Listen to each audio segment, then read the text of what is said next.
I have been selling this book, Zanazli and Wan Chun Hong's Guide to Indie Filmmaking, which is published by NPH for a while now. It's a really good book if you want to be a filmmaker, whether it's for YouTube, social media, TV, film, cinema, whatever. This is the book to get. I'm going to make it more accessible and more affordable to all of you because I believe that everybody needs to become a filmmaker. The more filmmakers we have in the world, I think this world will be a better place to live in. Now it's available as an electronic book download on my website. I'm going to link it here. It's really cheap, it's really affordable. It's only 5 ringgit if you want to get the ebook version. Okay, 5 ringgit. It doesn't really cost much, right? It's just a little bit of something for me. I mean, it did take a lot of work to write. Each chapter of this book talks about one part of the filmmaking process. And for each chapter as well, I interview a local filmmaker. It's only 5 ringgit. It's only 5 ringgit. You're watching and listening to the FAT BIDIN Film Club. I'm assuming I'm Zan Azli. And I'm Shirley Mustaman. As usual, every week we watch a local film and review it. This week, this particular episode is a series that where we're reviewing a series of Japanese films that are being screened on JFF Theatre. Yes, and these reviews are organized in collaboration with the Japan Foundation Kuala Lumpur. So this week we are reviewing a film called NABBIE'S Love.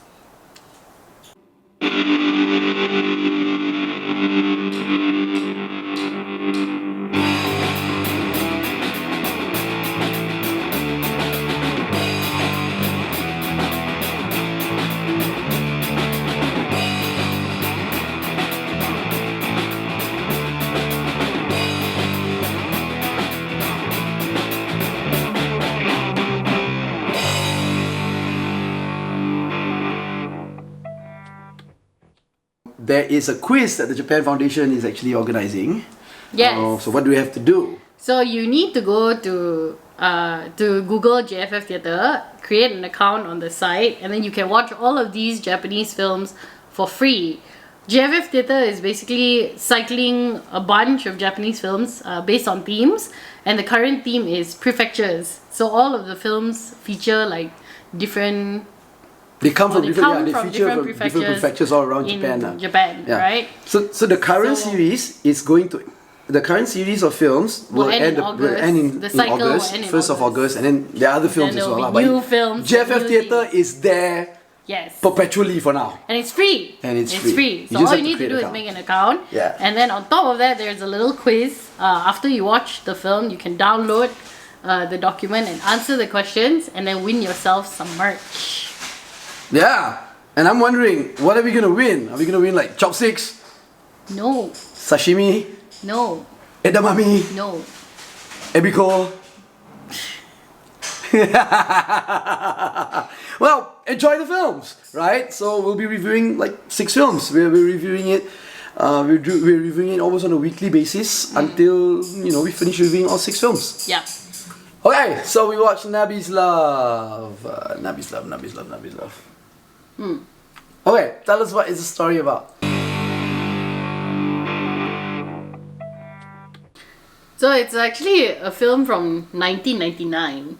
Yes. And it's a film about how a grandmother rekindles her love affair after 60 years with her boyfriend at that time. Lover, they were forced to separate by their families, and then she married somebody else. And he went to Brazil.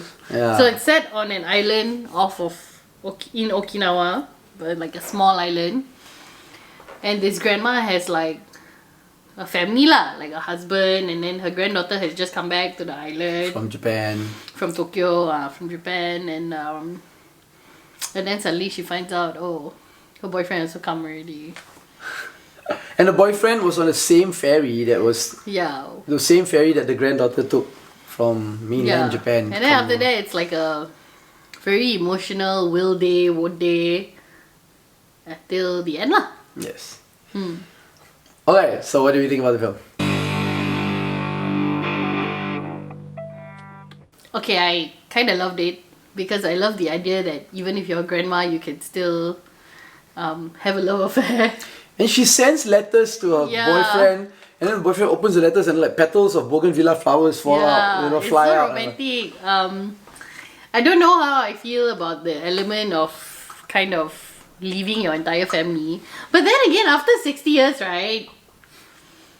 What? Maybe, I don't know. Everything in the film is very... It seems like there will be conflict, but then there's no conflict, you know. So... Because her husband's a simp. Her husband is a very understanding man. He's not a simp. Well, understanding to let your wife just leave you. I think They her don't even husband- talk about it, you know, in the film. Yeah, but he already knew from the beginning he was never first choice, pa. So he just accept only lah. A simp. I Yeah. don't think he was. If you already knew he wasn't first choice, why would he marry her in the first place? No. That's not what we're here to talk about. What? It's the film! Do you like the film? The film is very surreal. Right? For me, it's a very surreal film. I rarely have seen any like Japanese films that are of this style. Because usually films like this I see in Hong Kong movies or in Taiwanese films, you know. Hong Kong films, Taiwanese films, the more surreal ones. Because like to tell this one story about this love of this grandmother, right? For her former lover and all that. There are so many characters intertwined in the story.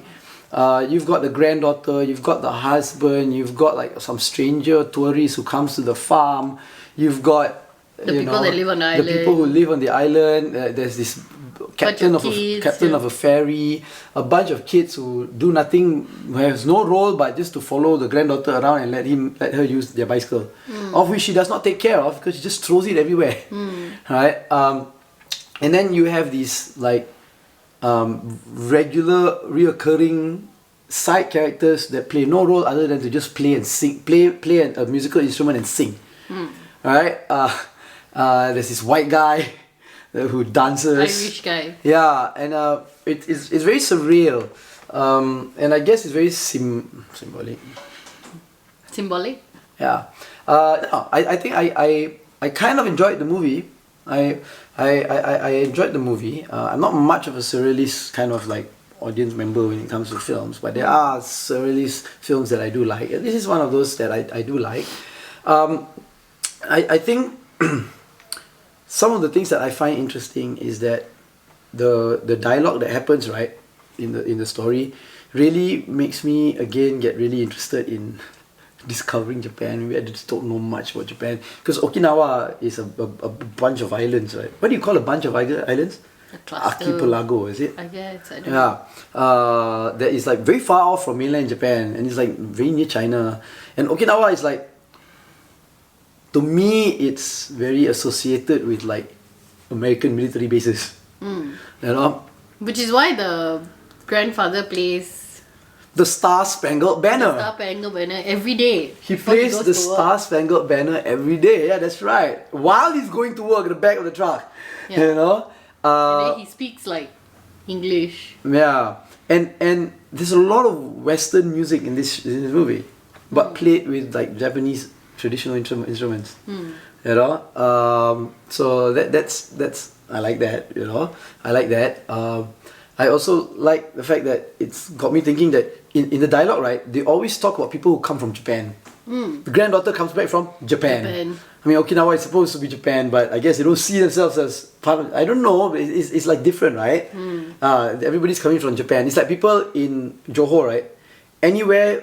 If you're anywhere in Johor that is not from Johor Bahru, you call people from Johor Bahru as orang Johor. Where are you coming from? Oh, coming from Johor. Even if you're in Muar, you're coming from JB, more people ask you, from where? Oh, from Johor. You know? So like that's kind of interesting to me lah. Did you know that there are parts of Okinawa that is actually still under the jurisdiction of America? Oh, I did not know. Yeah. Although a lot of it has already been given back to Japan lah.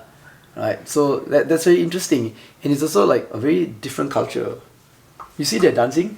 You know the women, the men dancing, the traditional dancing in Okinawa in the islands. I think it's Aguni Island or something like that. It looks very much like Bajau Laut dancing. Yeah, so yeah, I like that lah. I like that.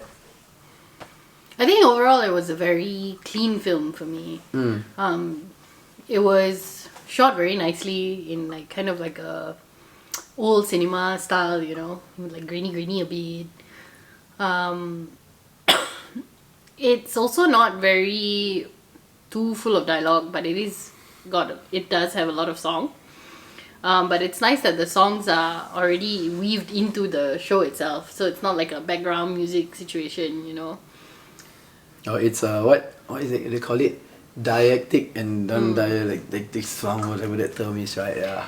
Yeah. So Diegetic. yeah, but overall I liked it lah. I just like the idea of your life not being over just because you're old, and I like that they centered around this old grandma instead of the granddaughter. Who's really like cute, by the way. So full of potential because she's young, she's just come back, And you know, she's she cute. can make whatever choices she wants. So yeah, it's good. Would you tell people to watch this film? I will tell people to watch this film. Yeah, watch this film. It's a very light watch, not too heavy. I mean, yeah. Yeah. So you know where to watch the film, right? Yeah. We've already said it just now. Correct. In a clip that we've included. Okay, so let us know what you think if you've seen it. Tell us. I want to know what you guys think about this Japanese surrealism when it comes to films like this. Yeah, so let us know. Okay, so yes, okay, so like this video, don't like this video, subscribe to us, to our YouTube channel, follow us on all our social media platforms at FAT BIDIN, or go to fatbidin.com to get everything. You'll be watching and listening to the FAT BIDIN Film Club. I'm assuming I'm Zan Azli. And I am Cheryl Abustaman.